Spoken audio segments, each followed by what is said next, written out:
এই ধরনের একটা জায়গাও আছে, নিজেও করেছেন আসলে এবি যেটা আসলে। আর সেখানে আজকে নতুন একজন সেখানেও আপনি আসলে হাজির। এই যে নারীরা দিনকে দিন যেকোনো জায়গায় হোক উদ্যোক্তা হয়ে উঠছেন এবং সাহসের জায়গাগুলো আপনাদেরকে পাচ্ছে পাশে, এই জায়গাটা আসলে কেমন এবং আপনি থাকতে পেরে আসলে নিজে কতটুকু খুশি? সর্বপ্রথম আমি অনেক বছর ধরে সিনেমা অঙ্গনে কাজ করছি।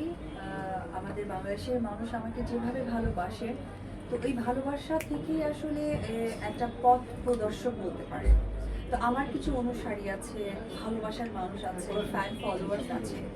কেউ যখন নতুন ব্যবসা প্রতিষ্ঠান আসলে করতে চায়, তখন চাই যে আমার যেন এইটা একটা মার্কেটিং হয়। আমি যেন অনেকের কাছে আমার এই বিজনেস, আমার এই যে সুন্দর উপস্থাপনাটা যেন পৌঁছে দিতে পারি।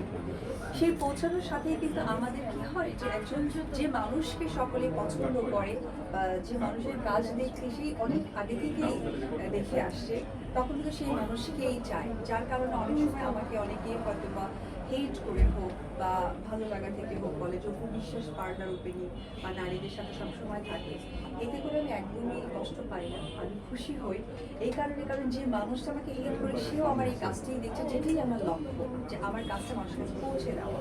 সো আজকে এই পার্লার এত সুন্দর একটা উদ্যোগের সাথে নিজেকে যুক্ত করতে পেরেছে এবং আমাকে জেগেছে দিদি